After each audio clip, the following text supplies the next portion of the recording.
Hello and good morning, friends. Welcome to the CEC live lectures. Dear friends, in our previous session in our series on women and history, we discussed in detail on portrayal of women in the media. Dear friends, as we promised to you that we would be covering another session on the particular topic, so here we are. Today also we are going to discuss in detail how women is portrayed in the media. And for this discussion, we have once again with us in our studios Dr. Shruti Whip. Dr. Shruti Whip is Assistant Professor in Department of History, PGDAB, Evening College, University of Delhi. Dr. Whip has contributed a lot in the area of academics, and we believe that her experience will definitely enable us to understand today's topic in detail. Dear friends, if you have any kind of queries after listening to the lecture, then you can call right in the studio. You can ask questions from Dr. Shruti Whip. You can contact us through our toll-free number. Our number is 1-800-110-430. I repeat, the number is 1-800-110-430. This is a toll-free number through which you can ask questions from Dr. Shruti Whip on portrayal of women in the media, that how women is portrayed in the media. So let's welcome our guest, Dr. Shruti Whip, and let's try to have a deep insight into the topic. Hello ma'am, welcome to the lecture. Hello Geetika, thanks a lot. So welcome back, friends. We were discussing about women portrayal in the media in the last lecture. And I had told you that we would be conducting an analysis of the theoretical framework. So we would be talking about various theories which have highlighted how women have been portrayed in media and how a change has come about, historically speaking.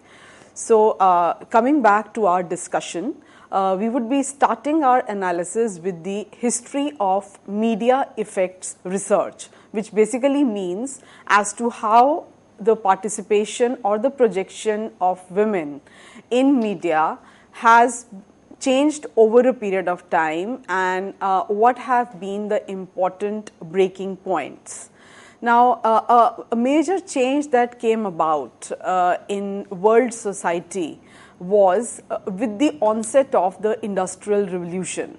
So that can definitely be considered as a major breaking point which divided the old world and the new world.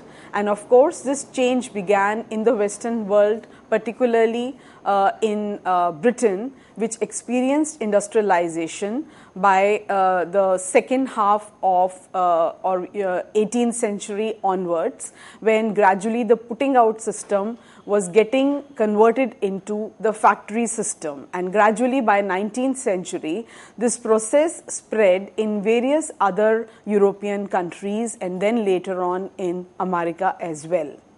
So with the spreading of Industrial Revolution in the 19th century, there were major changes that were not only to come about in society, which society was going to experience, but also people were experiencing mass scale migrations. They were moving from rural areas to urban areas, and there was a gradual shift from self-sufficiency to wage-earning jobs. And then also there was a replacement of local comfortable community life with an impersonal mass society.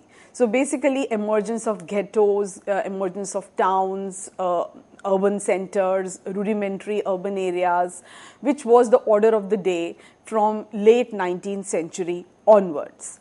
And in order to explain these changes and how these changes were expressed through media, various models have been explained by the scholars from time to time, which we would be taking now one by one.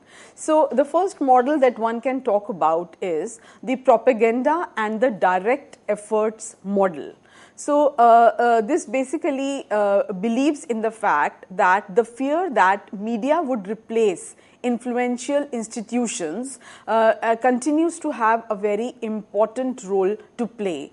And this has two kind of effects. One is the direct effect and another is the indirect effect. So as far as the direct effect of media is concerned, then one can talk about how media affects so many people at the same place in the same time.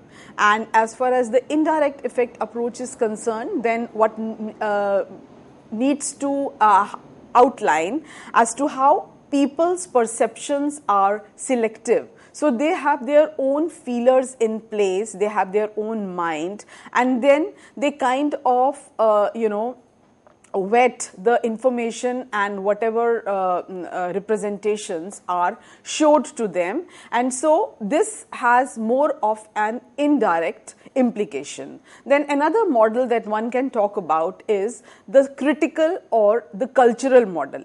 So this basically arises from the fact that both the qualitative and the quantitative analysis of any situation is very important, and particularly the qualitative examination of the social structure.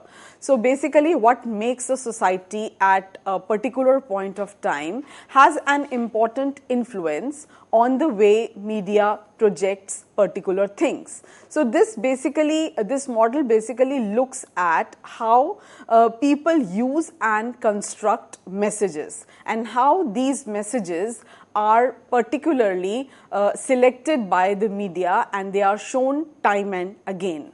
Now, while discussing these various models, what one also needs to analyze as to what kind of effects media has on our lives, particularly in the present context.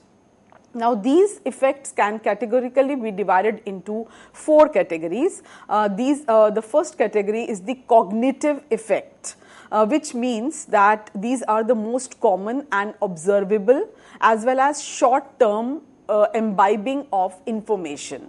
Then the second is the attitudinal effect, which basically means the feelings about a particular product or an individual or an idea. Again, this is largely influenced by the media content. Then the third is the behavioral effect, which basically means that how one can influence the patterns of the various people who are indulging in buying or selling.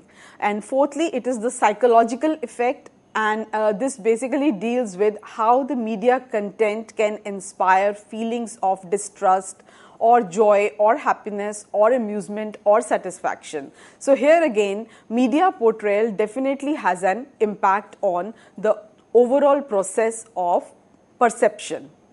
Now, continuing with the discussion on media effects, a very important statement that was made by Marshall McLuhan was that the medium is the message. And Joshua also pointed out that how the development of media can lead to radical changes in society and also vice versa. So the major effort of print as a medium is to segregate the audiences according to education, age, class and gender. तो इसका तात्पर्य यह हुआ कि जो शिक्षा है वो जो मीडिया है वो ये ज़रूरी नहीं है कि हमेशा सबको एकजुट बांध कर के ही रखे, क्योंकि जिस तरीके से प्रिंट मीडिया को हम देखते हैं तो प्रिंट मीडिया जैसे कि अखबारें हुई या मैगजीन्स हुए या कुछ भी जो लिखित हुआ वो उसी को समझ में आ सकता है जो शिक्षित हो। तो इस तरीके से मीडिया जो है ये एक समाज में 2 तरीके के वर्गों को भी अलग अलग करता है, जो शिक्षित हैं और जो अशिक्षित हैं। तो media then can also be perceived as how it brings about a clear-cut dichotomy between the 2 sections. And then of course one cannot neglect the role of electronic media, which has definitely much more wider approach as well as accessibility, and it approaches a wide range of demography as well as geographically it has no boundaries. Then another important effect is the active audience effect. This basically talks about three aspects, that is geographics, demographics and psychographics. Geographics means people where they are living. तो जो जहाँ पर भी आप रह रहे हैं वो जो पूरा इलाका है, वहाँ की जो सोच है, वहाँ की जो मान्यताएं हैं, वो सब प्रभावित हैं मीडिया से, और मीडिया भी इन सब मान्यताओं को बढ़ावा देता है या फिर उनको विस्थापित करने का भी प्रयास कर सकता है यदि वो ऐसा चाहे तो. Then talking about demographics, this basically talks about the qualitative approach to studying population. So here one needs to understand the role played by various categories like class, caste, gender, race, ethnicity, religion, income and also educational level of the population. And this again is a very important and useful information for any kind of media representation. Then psychographics. Psychographics basically is a combination of both the demographics as well as the geographics. तो जो मान्यताएं हैं किसी भी geographical area की, उनको किस तरीके से साइकोलॉजिकली ट्रेस किया जाए और किस तरीके से उनको कंटिन्यू करा जाए या नहीं कंटिन्यू करा जाए, ये सब इस तरह के मुद्दे जो हैं इसमें उठाए जाते हैं. Now if we look at a particular table that is being displayed on the screen, here you can see gender difference in usages of leading websites. अभी मैंने बात करी इलेक्ट्रॉनिक मीडिया की और किस तरीके से जो आईसीटी है उसका प्रभाव देखने को मिल रहा है. तो इस प्रभाव में भी आप देख सकते हैं कि जो स्त्रियों पर प्रभाव है और जो पुरुषों पर प्रभाव है वो काफी अलग अलग है. So for example, if you consider the usages of Yahoo for a developed part of the world like US and Canada, then you see that males are using 49% of males are using Yahoo, whereas 51% of females are using Yahoo. So therefore more females are using internet technology as compared to males in the developed countries, whereas in the Asia Pacific region, which again does not necessarily include most of the backward or developing countries. It has some of the developed countries also, but still if you consider Asia Pacific region, then you see that the females are using 43% of females are using Yahoo, whereas 57% of males are using Yahoo. So thereby again indicating discrepancy. So here more males have access to internet technology, and if you consider the emerging markets where you can include countries like India also, here you will see that only 36% of females are using Yahoo, whereas 64% of males are using Yahoo. Now this is just one example to show how geopolitics and how geography has a very important role to play as far as media projections are concerned. So whether you are living in a developed country or in a developing country, it does has an impact on the way you are using media and what kind of media you are using. And this is true not only of print medium but all kinds of medium. Now here we also must discuss certain key ideas before we start theorizing on media and gender. There are some key ideas that have to be taken up one by one. Firstly, for most people, the identification of oneself or as male or female is the very foundation of self-identity. So therefore, there are certain qualities that are associated with men, like being aggressive, competitive, hierarchically oriented, something which is also acceptable. And then females, which are naturally seen as more passive, nurturing and egalitarian. तो इस तरीके की जो अवधारणाएं हैं जो स्त्रियों और पुरुषों के साथ जुड़ी हुई हैं, ये एक आपका स्टार्टिंग पॉइंट होगा किसी भी तरीके के एनालिसिस से जो जो कि आप जेंडर एंड मीडिया को लेकर करेंगे। इसी तरीके से बायोलॉजी का भी काफ़ी महत्वपूर्ण योगदान है। सो बायोलॉजी में determine our sex as male और female, but it is the culture which shapes our understanding and the conduct, whether you are conducting yourself as a male or a female। तो इसलिए केवल biology, जीव विज्ञान के ही द्वारा जो है वो सब डिसाइड नहीं हो जाता, बल्कि किस तरीके से संस्कृति और समाज आपको एक ढर्रे में ढाल देता है, और ये प्रक्रिया बचपन से ही शुरू हो जाती है। और इस प्रक्रिया में मीडिया का क्या योगदान है, ये भी एक महत्वपूर्ण तर्क जो है आपका हो सकता है। फिर तीसरे लेवल पर आप बात करेंगे how the gender identity is socialised. So again cultural construct, gender being a cultural construct is far more important, a category rather than merely a physical construct or a biological construct. And then finally, the most important and outstanding observation would be that how sex or gender distinction is a matter of social power. So basically किस तरीके से शक्ति का जो संचालन है वो इन अवधारणाओं से होता है। इसके लिए हम बहुत सारी कुछ theoretical approaches जो हैं वो अपनाएंगे to discuss all these key points. For example, the theory of free flow of information. Then secondly, the theory of modernization, then dependency theory, structural theory, structural imperialism theory, theory of hegemony, then critical theory, and then finally IT and discourses of globalization, etc. Now, first of all, let us discuss briefly the theories of media and society. In this, we would be talking about the functional analysis. This was developed by Harold Laswell, and he basically talked about three major social functions of the media, which basically referred to surveillance of the environment, कि जो media है वो यहाँ पे पर्यावरण मतलब नहीं है एनवायरनमेंट का। एनवायरनमेंट का मतलब है आपके आसपास सामाजिक, आर्थिक, राजनीतिक जो बदलाव हो रहा है या जो भी परिस्थितियां हैं उसकी समीक्षा। दूसरे लेवल पे media allows us to survey our surroundings, तो हमारी जो इमीडिएट सराउंडिंग्स हैं उनके बारे में जानकारी हासिल करना और देना।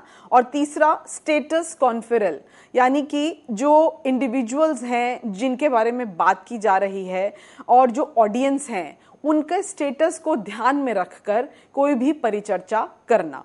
So now continuing with the functional analysis, a very important element of this analysis is the correlation of different elements of society. So जो समाज के विभिन्न जो parts हैं उनको अलग अलग ना देख के उनमें एक correlation ढूंढने का प्रयास, and then transmission of culture from one generation to the next, and basically imbibing the cultural values of the family and imbibing these cultural values in the society at large. This is a very important role played by media according to this theory. And then lastly, it also talks about entertainment as to how this is an additional function of media which one cannot overlook, and any kind of communication is designed also to amuse. So it is not only to inform but also to entertain, to amuse, and also there are some other functions which can be taken up in greater detail. Now coming to the next theory, that is agenda setting theory. This theory basically talks about as to how issues which are considered as important by media are projected before the public, and those which are not considered important, they are carefully overlooked. तो इस तरीके से agenda जो है वो media तय करता है कि आज हमको ये एजेंडा हमने डिसाइड करा है तो आज हम इसी मुद्दे को उठाएंगे, और ये आप भली भांति अपने जो आजकल के न्यूज़ चैनल हैं उन्हें देख के भी आप ये जान सकते हैं कि किस तरीके से कुछ बहुत महत्वपूर्ण अगर नहीं भी घटना है पर उसको किस तरीके से दर्शाया जा रहा है, उसमें क्या मुद्दे उठाए जा रहे हैं, ये भली भांति मीडिया तय कर लेता है और फिर ये एक भेड़ चाल सी बन जाती है जिसमें हर चैनल जो है उस न्यूज़ को वो दिखाएगा ही और उस मुद्दे को उठाएगा ही, उसमें कोई गुंजाइश और रह ही नहीं जाती. So a very important statement that is made in this context is by Donald Shaw and Maxwell McCombs when they say the story must resonate with the public. यानी कि वही कहानी दिखाई जाए जो लोगों में बहुत प्रचलित हो जाए और बहुत जल्दी प्रचलित हो जाए और टीआरपीज जो हैं वो बहुत बढ़ जाएं. तो पब्लिक का टेस्ट ध्यान रखा जाता है और मीडिया ही पब्लिक का टेस्ट जो है वो उजागर करने में भी महत्वपूर्ण भूमिका निभाता है और निभा सकता है. Next important theory is the social learning theory, which was devised by Albert Bandura, who said that we are able to learn by observing what others do and the consequences they face. तो इस तरीके के किस्से या कहानियाँ दिखाना या serials दिखाना जिसमें कि कुछ खास किस्म की हरकतें दिखाई जाएं और फिर उन हरकतों का क्या अंजाम होगा वो दिखाया जाए. तो इस तरीके के प्रोजेक्शन से भी जो है आप बहुत कुछ अचीव कर लेते हो और जो वैल्यूज आप इनकलकेट करना चाहते हो समाज में वो आप कर सकते हो. So basically humans go through 3 steps to engage in social learning. So any kind of social learning involves certain actions. It is not done automatically. तो पहला तो है कि हमें की information extract करनी है. दूसरा, then we have to integrate these observations and create rules about how the world operates. So then this integration process is again not only a technical process but also a very time consuming process which goes on over various years and several decades. And then when we put these rules together into practice to regulate our own behavior and then also predict the behaviors of others, and then the story is complete. So thereby one can say that any kind of projection is a process. It is a long drawn out process and it is not as if something immediately has been planned out and something becomes popular overnight. There are years of groundwork which go into making of any program successful or unsuccessful, and we can learn about this in greater detail if we consider social learning theory and how social learning theory results in internalization of message. So any kind of media play leads to internalization of message and hypersexualization of girls and women in media is a direct result of this kind of tendency. Now, next theory that one can talk about is the free flow of information theory.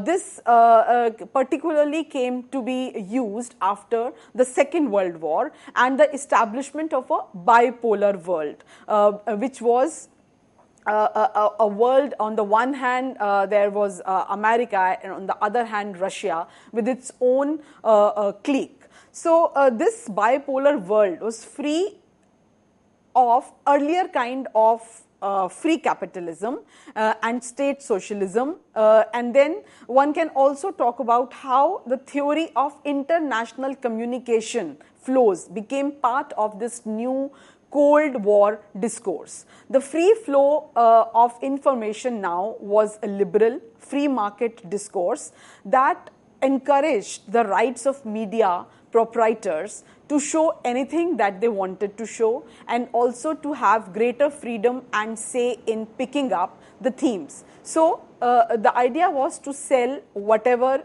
wherever and whenever in the world, and the free flow therefore served many political and economic purposes, and it was from 1950s, 60s and 70s onwards that media and the state and the society, they began to be intertwined in a much greater way as compared to earlier. And here one can also talk about how there was a change in media's relationship with democracy, and it became more of a global relevance, and the free flow that was allowed to media definitely championed capitalist values and also individualism. तो ये जो व्यक्तिवाद और जो पूंजीवादी मानसिकता को बढ़ावा मिला 1950-60 के दशक के पश्चात, इससे भी जो फ्री फ्लो ऑफ इंफॉर्मेशन था, यानी कि मीडिया को यह अधिकार है कि वो किस तरीके की इंफॉर्मेशन पिक करेंगे, चूज करेंगे, डेवलप करेंगे और उसे दिखाएंगे, ये प्रक्रिया जो है इसने काफ़ी तेजी पकड़ ली. और नेक्स्ट जो थ्योरी है that is modernization theory, which was developed in 1950s by Lerner and Schramm in 1960s. Now this is again complementary to the doctrine of free flow. Because it was considered that freedom is conducive to modernization and modernity, and international mass communication could be used to spread the message of modernity, transfer economic, political, cultural, technology, and also import models of the West to the developing world, and also to the newly independent countries of the South, that is of the developing world. Now, as a result, Western ways of power, wealth, livelihood, rationality, entertainment, etc., came to gradually seep in, and there was also this also acted as a bridge to a wider world, to a much more connected world, that is the global village. The idea of the global village took root. However, this modernization theory has many discrepancies, because it takes into consideration the top-down approach. It does not take into consideration as to how the developing world has its own synergy, it has its own cultural idioms and whims and fancies, and it is not always the Western world which is taking stock of the situation and shooting the barrel. Also, it does not take into consideration the fact that modern and traditional are not mutually exclusive. So there are in many countries, particularly one can give example of India, as to how modern has superimposed itself on traditional, and how the both value systems continue to persist. Now, discussing the dependency theories, which is the next level of theory, which basically emerged in Latin America by late 1960s and early 1970s. And this was somewhat in opposition to modernization theory, and it talked about how there was need for an alternative approach from the developing world, that is not essentially from the Western world. And it basically talked about cultural imperialism, and how there is the idea of media imperialism from dominance of Western political cultural products, especially Hollywood. So, having discussed these various media theories, you would have developed some sound knowledge of how the portrayals have imbibed various principles. Now, continuing from here, I would be beginning in a short while. Thank you.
welcome back friends.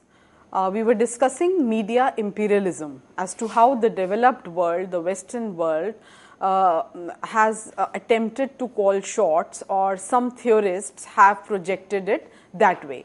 So, in that context, I would be talking about structural imperialism, the idea that was devised in 1970s by Galtung.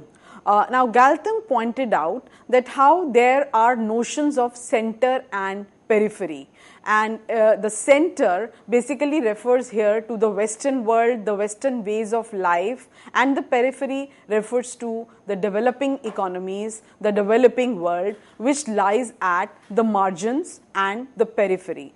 And it is invariably the center which decides as to what are the important aspects that have to be taken care of, and the entire tendency is to hinge on the values that are promoted, or the values which are found in the center rather than at the periphery. So, the center-periphery relationships are maintained time and again and over various generations by various information flows. So, herein lies the importance of media, that it is not through war or it is not through political relations that the supremacy of the Western world is achieved. Media has a very important contribution to make in this, and how there are reproduction of economic, political, social and cultural activities, and most of these are imported from the center and they are kind of replicated over the peripheries, and these create institutional links that serve the interests of the dominant groups. तो कहने का तात्पर्य यह है कि जो media है वो केंद्र और जो मार्जिन्स में कंट्रीज हैं, केंद्र का अर्थ हुआ यहाँ पर पाश्चात्य सभ्यता, संस्कृति, देश जो अधिक विकसित देशों की श्रेणी में आते हैं, और पेरिफेरी का अर्थ यहाँ पे हुआ जो कि सरहदी इलाका जिसको हिंदी में बोलते हैं, यानी कि मार्जिन्स पर जो कंट्रीज हैं, यानी कि जो डेवलपिंग कंट्रीज हैं, जो विकासशील हैं, अभी पूरी तरीके से औद्योगिक नहीं हो पाई, उस प्रक्रिया में हैं, तो किस प्रकार से जो इंस्टीट्यूशनल नेटवर्क्स बनते हैं, जो मीडिया के नेटवर्क्स बनते हैं, जो प्रिंट मीडियम है या जो आईसीटी है या अलग तरीके के जो मीडियम अलग अलग हैं मीडिया के, वे सब कहीं ना कहीं इस तरीके के अपने संचार माध्यम विकास कर देते हैं जो कि केंद्र के अवधारणाओं से पूरी तरीके से प्रेरित रहता है, और धीरे धीरे उन्हीं अवधारणाओं को जो है वो पेरिफेरी के इलाके में लागू करता चला जाता है। और इसी संदर्भ में एक और बहुत बेहतर थ्योरी है जिसकी हम चर्चा कर सकते हैं और मीडिया से उसे जोड़ सकते हैं, और वो है theory of hegemony. As you all must be knowing, the idea I have already explained in one of the previous lectures. The theory of hegemony was devised by Gramsci. किस तरीके से 1891 से लेके 1937 के बीच जो ग्रामशी का काल था, उसमें उन्होंने जो अपनी प्रिजन डायरीज लिखी, उसमें हेजेमनी का कंसेप्ट जो है वो डेवलप किया गया था, and he talked in this, he talked about how the role of ideology is very important, and the state power also has a very important role to play in a capitalist society, and this power is not the power of the subaltern or the ordinary people. It is ultimately the power of the dominant caste or class. It is the dominant power which ultimately enters into a kind of negotiation with the state power, and both of them, they continue to rule. So the dominant social group or the nation has the capacity to exercise intellectual and moral direction over society or others, and builds a grand system of alliances to support this. And as has been pointed out by Gramsci, this happens when this group exercise control over mass media, schools, educational institutions, religion, etc. So basically it is the dominant class that exercises coercion over the subordinate classes. तो इस प्रकार से hegemonic influence को explain करते हुए ग्रामशी ने कहा कि किस प्रकार से जितनी भी संस्थाएं होती हैं एक विकासशील देश में, जैसे कि स्कूल, कॉलेज, राजनीतिक संस्थाएं या आर्थिक संस्थाएं, इन सब संस्थाओं में देखा जाए तो जो डोमिनेंट ग्रुप है, जो बेहतर पोजीशन में है समाज में जाति या वर्ग की वजह से, उच्च जाति और उच्च वर्ग में होने की वजह से, उन्हीं का वर्चस्व जो है इन सब संस्थाओं पर बना रहता है। हालांकि ये सब संस्थाएं बनाई जाती हैं देश में विकास लाने के लिए, शिक्षा प्रदान करने के लिए और मानव अधिकारों को बढ़ावा देने के लिए, लेकिन होता यही है कि जो डोमिनेंट ग्रुप है it continues to exercise its influence over these institutions and ultimately it is the subordinate classes which are crushed under their weight। तो इसी तरीके की एक अन्य थ्योरी है क्रिटिकल थ्योरी, एडोनो ने जिसका की चर्चा की है। So according to this it is the cultural industries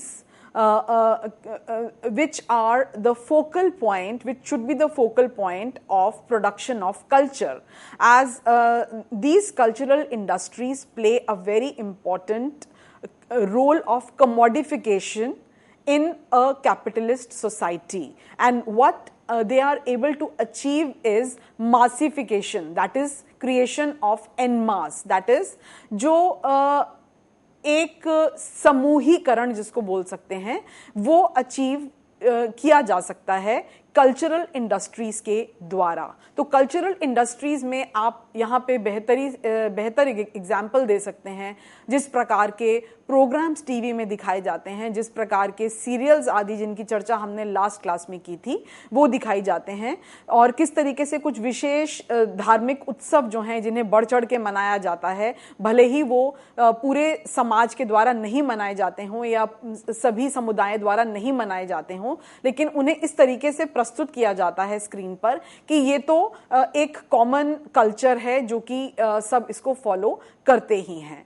so this basically leads to standardization into mass culture, leading to the deterioration of other cultures. तो जो पेरिफेरी के कल्चर हैं वो कहीं ना कहीं पीछे छूट जाते हैं या उनकी बात नहीं की जाती, जबकि जो डोमिनेंट क्लास का कल्चर है वही जो है इसमें बढ़ चढ़ के प्रोजेक्ट किया जाता है। And then also capitalism continues to have an important role throughout this strategy of massification। तो पूंजीवाद जो है उसका बहुत अधिक फायदा होता है इस तरीके के पोर्ट्रेयल से, और जिस तरीके के महिला समाज और जिस तरीके की अवधारणाएं जो हैं वो समाज में बरकरार की जाती हैं इस तरीके के प्रोजेक्शन से, वो कहीं ना कहीं कैपिटलिज्म और डोमिनेंट कल्चर की मिलीजुली भागीदारी भी प्रतीत होती है। नेक्स्ट लेवल की थ्योरी जिनकी आप चर्चा कर सकते हैं वो है theories of the ICTs, that is computer technology. So innovations in ICTs, especially computing and their rapid global expansion has led to claims that this is all pervading, and this also is related to speed, volumes, costs and global flows, and this also results in an important role played by convergence of telecoms, computing, and also creating new information and communication flows between states, between business and also among people। तो again हम इसमें वैश्वीकरण की चर्चा कर सकते हैं कि किस प्रकार से जो ICT है उसके द्वारा भी जो विकसित देश हैं उनकी मान्यताएं, उनकी प्रचार करने की विधि धीरे धीरे विकासशील देशों में भी अपनाई जा रही है, और आधुनिकीकरण को इससे जोड़ा जा रहा है, शिक्षा को इससे जोड़ा जा रहा है। लेकिन एंड रिजल्ट कहीं ना कहीं दोबारा से उस ओर पॉइंट आउट करता है कि जो पढ़े लिखे नहीं हैं या जो निम्न श्रेणी के लोग हैं, निम्न जाति या निम्न वर्ग के लोग हैं, वो कहीं ना कहीं इस पूरी प्रक्रिया से पिछड़ते जा रहे हैं और जो मीडिया का ये जो एक कॉम्प्लेक्सिटी डेवलप हो रही है उसमें there is not much space for the universal growth of humanity which needs to be taken into account. Then one also needs to discuss the theory of hybridization, again a concept that I had discussed in one of the lectures, as to how the process of hybridization is a part of India's globalization efforts. तो किस तरीके से जो diaspora है, जो विदेश में भारतीय बसे हुए हैं, उनके ध्यान को, उनके हितों को, उनकी टेस्ट्स को ध्यान में रख के जो है वो प्रोग्राम्स का संचालन समय समय पर किया जाता है. Now this also leads sometimes to conflicts between the local and the global, यानी कि जो स्थानीय है उसका टकराव वैश्विक मुद्दों से होना यह स्वाभाविक ही है. And then also one needs to talk about the ideological fights over the meaning of India's culture, as to when here one can give example of cultural imperialism, as to how with an increasing tendency of westernization and modernization, the very core traditional strategy of projecting what was the golden past, what was the true India and Indian cultural values, have entered into some kind of a hostile debate and discussion, which further leads to hardening of the stance. And this hardening of stance is definitely not good for women empowerment, and it is not good for gender equality, because there was a lot in the past which did not give equal rights to women and which needs to be changed. Then also there is an attempt to look at the contested representation of gender, that is the traditional Indian woman versus the modern Indian woman. So therefore, this dichotomy between traditional and modern has further increased with the onset of hybridization, and instead of creating a universally modern image and a universally human image of society, in fact there has been a tendency to go back and to kind of revive the traditional values, customs and traditions, and these are being increasingly projected on screen through various serials which we had discussed in the last lecture. Then next one needs to talk about the cultivation theory.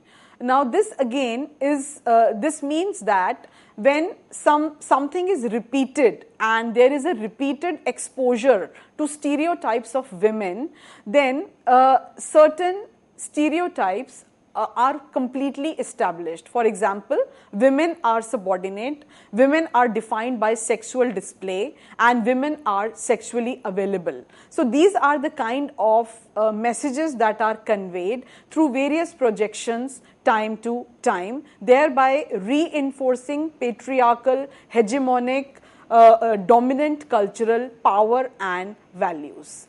Then coming to the issue of theory of effects studies, which was developed by Tanis Macbeth Williams. Now this theory basically talks about how the experimental study also that was conducted by Nautel, Unitel and some northern Canadian community channels, they found out that the children's play exhibited more sex role stereotyped behavior after introduction of TV. So this research that was conducted in Canada, it found out कि किस प्रकार से जब TV का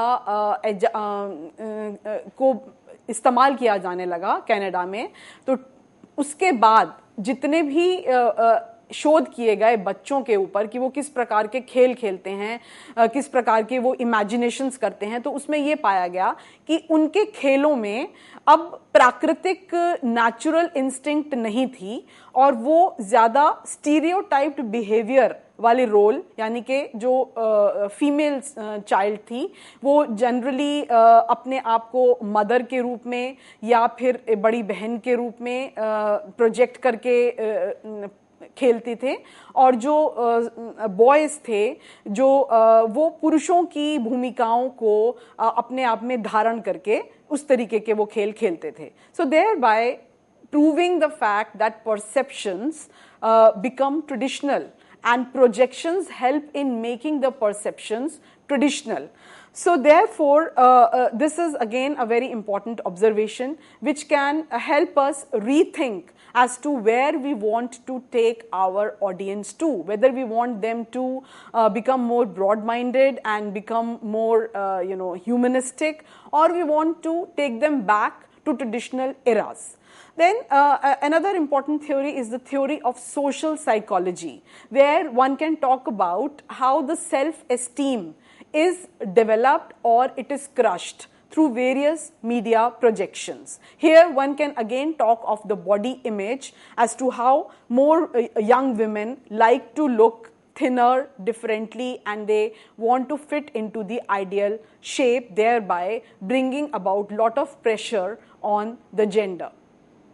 Then coming to the theory of stereotyping, by stereotyping one can talk about various programs where women are irrevocably projected as the matriarch, or as a witch, or as a good wife and courtesan, or as a siren, or as a temptress, but not as a normal human being or not as a normal day-to-day woman.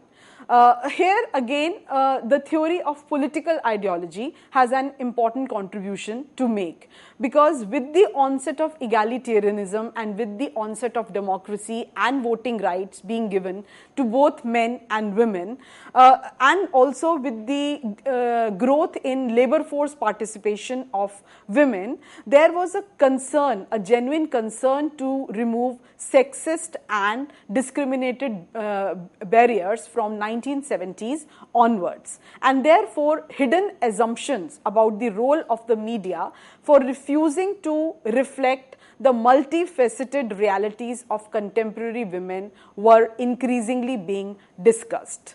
Now, coming to the theory of feminist ideology, here one can talk about different kind of feminisms and how they have kind of discussed the important role played by media. Liberal feminism, radical feminism, and conservative feminism. Liberal feminism talks about the growing concern with removing sexist barriers. So they think that if the sexist barriers in a society are removed, and in the context of media projections they are removed, then half of the task would be won. Then coming to the idea of radical feminism, they are more concerned with ideological transformation and an oppression-free society. So definitely they address the issue of patriarchy. And then the conservative feminism, which has more concern with restoration of religious and maternal values, that is a break from the modernity and going back to the age-old traditional values that were very dear to women in the past. And then of course post-modern feminism, which celebrates differences, which celebrates diversity, and it celebrates women empowerment, differences, permissive sexuality. And it is for media now to pick up these issues on a larger scale and come up with the programs which deal with the issue of a postmodern femininity. Now, coming to Anthony Giddens' structural theory, this basically talks about how individuals are not completely free to make choices and their knowledge is limited. So therefore, it is in this context that the role of media becomes very important, and media can definitely play an important role in cultivating human agency. Therefore, enabling humans by providing them with the correct information, and also not providing them with regressive information time and again so as to make those messages internalized. Then one can also talk about Pierre Bourdieu's theory of practice, which talks about how there is an ever-evolving and transformative dialectical process and how the structure is internalized as habitus. Then one cannot miss the theory of cultural imperialism, as it was popularized by Turnstile, who propounded the view that the authentic, the traditional and the local culture is being battered out, it is being driven out in the race to bring about more commercial media products, mainly imported from the West. Now, having discussed these various theories, now let us come to the concluding part of the lecture, and that is as to how and what we need to do to challenge these various anomalies. So sorry basically, to interrupt you, ma'am. We'll continue with the, what you are going to teach. But we have a caller from Uttarakhand, so let's have a talk with our concerned. Yes, hello. Hello ma'am, नमस्ते जी नमस्ते ma'am. मेरा सवाल थोड़ा अपना नाम बताइए। Subject से हटके। हाँ जी, मेरा नाम राहुल राणा। जी राहुल, पूछिए अपना सवाल। हाँ जी मैम, मैं पूछना चाह रहा था कि अब जैसे धीरे धीरे ना भेदभाव खत्म होने लगा है, लड़कियां भी लड़कों के साथ कदम से कदम मिलाकर चल रही हैं मैम जी। और मैम SC ST ये सब भी मतलब काफी प्रोग्रेस कर रहे हैं जी मैम जी। तो और पॉपुलेशन भी धीरे धीरे बढ़ रही है, तो आपको ऐसा नहीं लगता कि रिजर्वेशन अब धीरे धीरे कम कर देना चाहिए? क्योंकि वो तो 1947 में बना हुआ था रिजर्वेशन। आपका प्रश्न बहुत अच्छा है कि भेदभाव समाप्त हो जाना चाहिए और सबके लिए समानता का अधिकार होना चाहिए, पर जैसा कि आज हमारा टॉपिक है, हम ये जानने की कोशिश कर रहे हैं किस प्रकार से महिलाओं को मीडिया में दिखाया जाता है, पोर्ट्रे किया जाता है। आपका सवाल बहुत अच्छा है। हम कोशिश करते हैं कि इस पहलू पर थोड़ी सी नजर डालें, पर हम ये आपसे अनुरोध करना चाहेंगे कि आगे भी जब आप हमें कॉल करें तो विषय संबंधित क्वेश्चन हमसे पूछें। आपको बहुत बहुत धन्यवाद हमें कॉल करने के लिए Rahul. He wants to ask regarding the reservation, though we are not talking about the reservation right now, but yes, equality begins at home. अगर आप समानता घर से ही इसकी आदत डाल लेते हैं तो the way you move forward in life, it becomes easier for you to deal with such kind of problems. Though we'll try to include this type of questions in our forthcoming sessions where we will talk about the gender equality or equality in total. So ma'am, let's proceed further. Okay, thanks Kritika.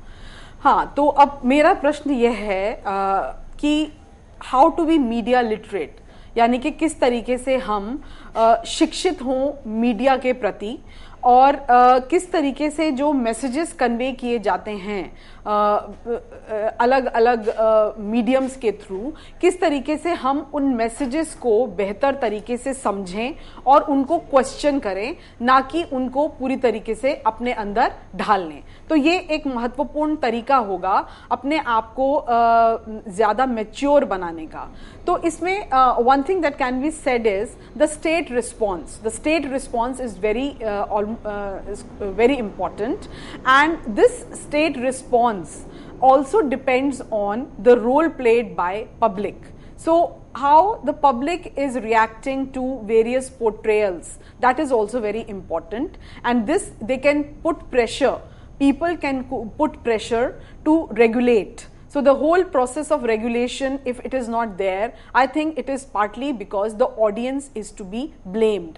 They continue to accept whatever is shown without showing any resentment, without raising their voice. So therefore, there must be a call for self-regulation as well as industry standards. And there should also be a threat of sanction. This threat of sanction can be regulated well by the state. And also there should be more literacy campaigns, media literacy campaigns, and the emphasis should be on an unbiased projection, something that has also been attempted by CEDAW, and most of these points that they were discussed in the last lecture. Then there should a very important role is played by the sex role portrayal guidelines for TV. These guidelines should very well be in the place, because it is ultimately TV and cinema which endorse sexist language. So therefore it should be a big no-no, and there should be a realistic balance in use of women and men as voiceovers, experts and authorities. So it is in this context also that gender disparity should be done away with. Then visibility and involvement of women in broadcasting on and off air must be there, it must be maintained.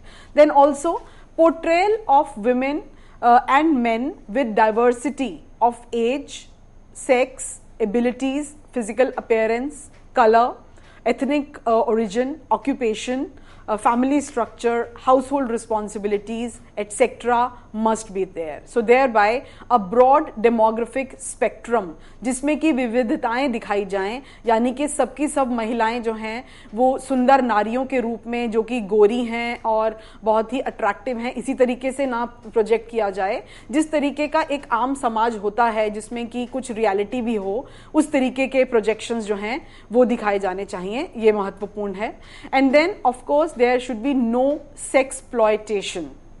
TV and radio ought to refrain from the exploitation of not only women but also men and children. So negative or degrading comments should be avoided at all costs, and even if they are part of the storyline, there should be adequate changes that should be made. So modes of dress, camera, focus on body should not be degrading to either sex. The sexualization of children through dress or behavior is also hugely unacceptable, particularly in various programs that are being aired these days, where young girls of 5-6 years are shown wearing, saris and exposing themselves and trying to copy moves that are generally part of the item numbers is really questionable. So women are entitled to the respect which their intellectual, emotional, personal and artistic qualities merit, and this cannot be compromised with at any cost. So therefore, as has been suggested by Laura Mulvey, one should not be wary of the gaze. Rather, what one needs to develop is the oppositional gaze, that is a critical eye. So be conscious of media's content and don't accept it per se. Also be mindful of commodification and hegemonization. तो अंत में मैं यही कहना चाहूँगी कि एक आप अपना अलग नज़रिया डेवलप करें जो कि क्रिटिकल हो, जो कि नुक्ताचीनी करने वाला हो कि जो भी आपको दिखाया जा रहा है क्या वो वाकई एक आधुनिक सोच और एक मानववादी सोच के अनुकूल है. यदि नहीं है तो किस तरीके से आपको इस इंफॉर्मेशन को धारण करना है और ग्रहण करना है, ये आप जरूर अपने लिए तय करें. Thanks a lot. और with this note, we would like to thank Dr. Shruti Vip once again for giving a deep insight into the lecture. Thank you, ma'am. Thank you so very much. Dear friends, if you have any queries or if you want to give your feedback for this particular lecture, then do write to us at info.cec@nic.in. The lecture is going to be uploaded on YouTube soon. All the lectures pertaining to the series are already there. So keep watching us, keep writing us. We'll have a next session soon. Till then, take care. Goodbye. Thank you, ma'am. Thank you once again. Thank you, Geetika.